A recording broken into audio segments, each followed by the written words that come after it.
This is what we call the Muppet Show! Hello, and we're talking about Muppets Haunted Mansion today. That intro sounded better in my head. It probably came across as really odd. That sounded a lot better in my head. But we're going to move on from that, and I'm not going to do that next time something Muppets comes out. So, today we're talking about Muppets Haunted Mansion, which of course is kind of based on the theme park ride and kind of based on the film of the same name. It's really weird because the Haunted Mansion, of course, is a theme ride, or it's a place at Disney World or Disneyland, one or the other. And it became a feature film back in 2003, I believe, starring Eddie Murphy. It was bad. It was bad. That movie was really stupid, but now we have Muppets, which has done this type of thing before with different films, where it'll kind of mock it at the same time while still telling its own story, like it did it with Muppet Treasure Island. And then it did something. But then there was ones like a Muppet Christmas Carol, where it basically just retold the story just with the Muppets and more humor. This one falls into the same vein as Treasure Island, where it kind of mocks the story of it a bit. I don't remember what the plot exactly was for the 2003 movie, but I guarantee it wasn't the same as this one. So, we're gonna move on. So, I'm basically judging this as a film. I don't know if I can count this as a film. It's only 52 minutes, and that's including credits, and the long-ass credits on Disney Plus, where it has, every foreign dubbing that for every freaking country on the planet, I think. So that takes up another 5 minutes right there. So without credits, it's probably about 45 minutes. So I'm going to be judging, so I guess TV special, I guess.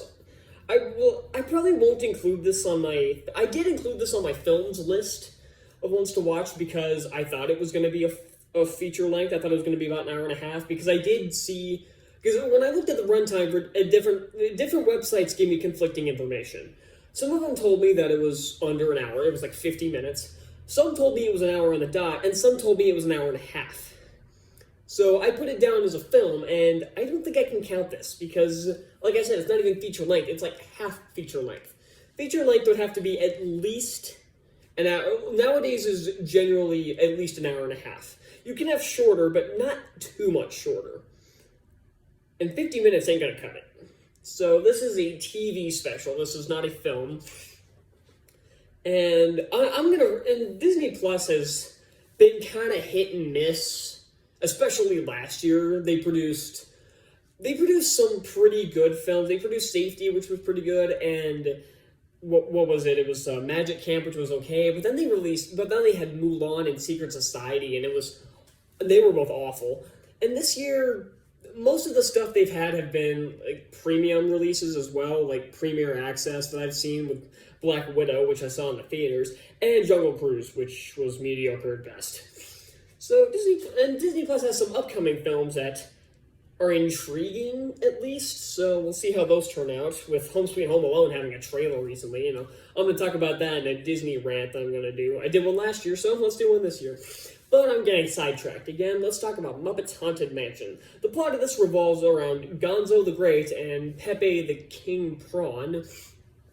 And Gonzo does this challenge to where you have to spend all night in the Haunted Mansion. Okay, simple enough story. I could have seen this movie going an hour and a half.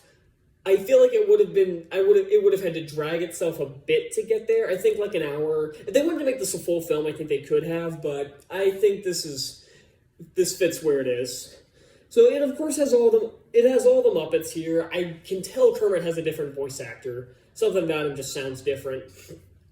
And then they have all the standard Muppet tropes. It has a lot of celebrity cameos, plenty of whom you've never even heard of, and I'll get to that in a second.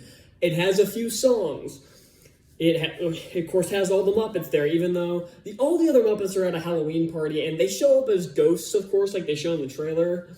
So all in all, the other Muppets have a total of maybe 5 minutes of screen time in total, outside of Gonzo and Pepe the King Prawn.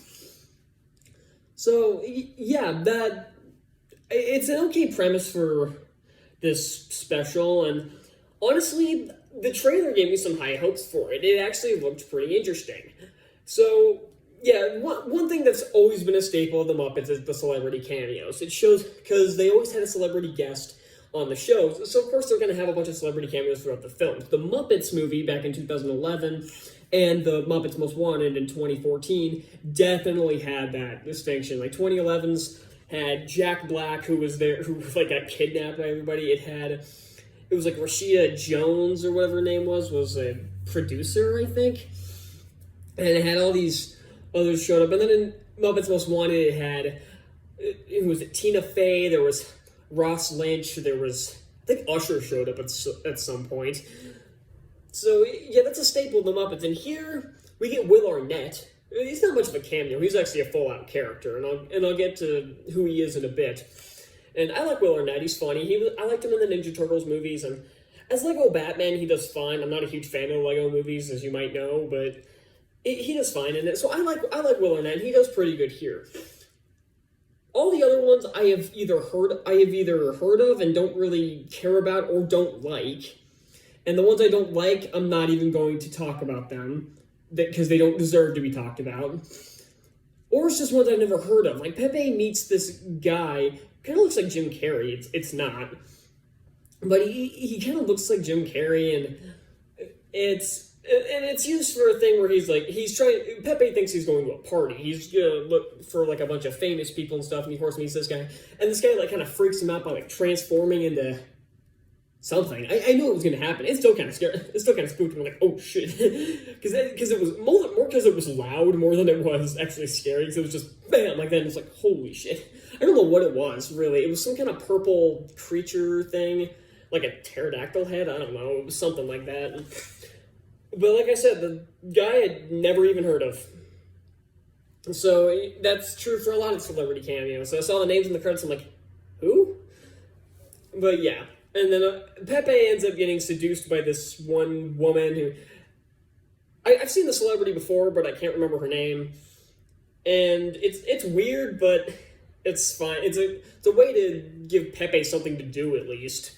And it shows how easily he is to be duped into this stuff. Which probably explains how Gonzo got him to come in the first place. Oh yeah, Darren Criss is in this. You know, the guy from Glee. Great, he plays like the groundskeeper, I guess. He like works in the cemetery outside. The songs are all fine. I think the one with Darren Criss out in the graveyard was pretty decent. I think the one involving the Ghost Muppets was probably the best one. It was pretty entertaining. The one by Pepe's bride-to-be, I guess, whatever her name was. I don't remember. That ghost woman. Her song was fine. I don't remember too many others. One thing I will say, also something I want to point out about this film is that it contains Walter. I thought that was pretty funny, because a lot of this Muppet stuff, you don't really see Walter that much, because honestly, it's kind of a boring design, because he just looks like a guy as a puppet. That's the extent of it, so he's always kind of boring. He was really good in the Muppets movie back in 2011, because the movie was mainly focused on him. And he was in Muppets Most Wanted a bit, but not as much as you would have thought. Because I remember watching that movie for the first time. I didn't see it in theaters. I saw it when it first premiered on like ABC or something. And I remember watching it, and I'm like, wow, Walter has a surprisingly small part in this movie. He probably had all of like 10 lines total. And this one, he's one of the, she had a bunch of other Muppet husbands that she apparently killed at some point, and Walter was one of them, I guess, and that's a little funny, actually. And like I said, you have all the Muppets there as ghosts, and at some kind of Halloween party at some point you got Kermit, Piggy, Scooter, the two old dudes, I can never remember their names. I will always remember them as the Marley Brothers from Muppet Christmas Carol. It's those two. You got Gutnard. Gonzo's the one doing this stuff. I think those are the only... Oh, Fozzie. Duh, that's the one I was thinking of. Oh my god, I forget Fozzie. Animal shows up briefly. The band shows up briefly, but that's about it. Yeah, and I do like how... It's got, of course, the part Gonzo has to face his fear, because that's what you do in something like this, and And he goes the whole special touting about how he has no fears. Like, you know exactly where that's leading, and honestly, it's fine. I know what they were building up to, and the payoff is fine. The one thing that did catch me by surprise in this movie, that was actually legitimately cool, was the twist of who Will Arnett's character is. So Gonzo was, he idolized this magician. I don't remember his name. But apparently he disappeared from that mansion, I think it was 100 years beforehand. That's why he was there. He was on the anniversary of it. So, and it turns out that Will Arnett's character is the magician. And that's revealed at the end. And honestly, I thought it was a pretty decent twist, mostly because the magician thing isn't really brought up that much. It's kind of mentioned at first. It's mentioned a few times in the first 15 minutes or so, but then it's never really brought up again. So, and I think that was to drive the point home, drive the plot twist, because if they had kept talking about him, through the whole thing, I think I would have figured it out at some point. But I didn't, because they actually, and I do like how they did it. It didn't seem forced. It felt natural. And that's what a plot twist should be. A lot of people think plot twists are, I just have to subvert the audience's expectations, because subverting expectations has become a very popular trend in Hollywood now, and a very popular phrase among people ever since The Last Jedi, a movie I can't stand. So, yeah, Last Jedi was terrible, and all of the twists in that movie were awful. Actually, all of them in the sequel trilogy as a whole were terrible, but I digress. So that's really all I got for Muppets Haunted Mansion. It was pretty deep. If you like the Muppets, you've probably already seen this, actually. You may not even know it came out, because honestly, Disney Plus does a really shitty job at marketing. I'll get more to that in another video that I'm working on. Because Home Sweet Home Alone comes out in less than a month, or exactly a month from today, and they finally released a trailer. So, I don't know what the hell they're going to market the Diary of a Wimpy Kid movie. They came out with a poster, and that's it. And it comes out early December. Marketing has gotten extremely lazy nowadays. I know this isn't a full-length feature film, but you'd think they would have pushed this one a bit more. But with that said, this is still a pretty enjoyable Halloween special. If you like the Muppets, like I said, you've probably already seen it, and you probably liked it as well. And yeah, I said it's a little clumsy at times, but honestly, I think it's fun. You can watch it if you want. 3.6 out of 5. Feels kind of pointless rating this one, but whatever, I'm doing it anyway. So thank you all so much for watching. Be sure to look out for more reviews coming up, because I still gotta watch the Netflix film The Guilty, but I keep putting that off because I don't want to watch it. Because apparently it's really boring, and that's the worst part. That's the worst kind of bad movie.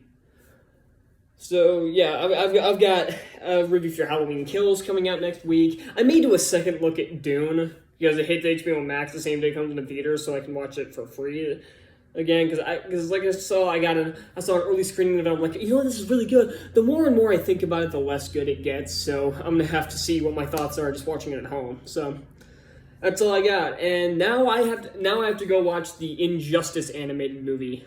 And from what I've heard, I'm screwed.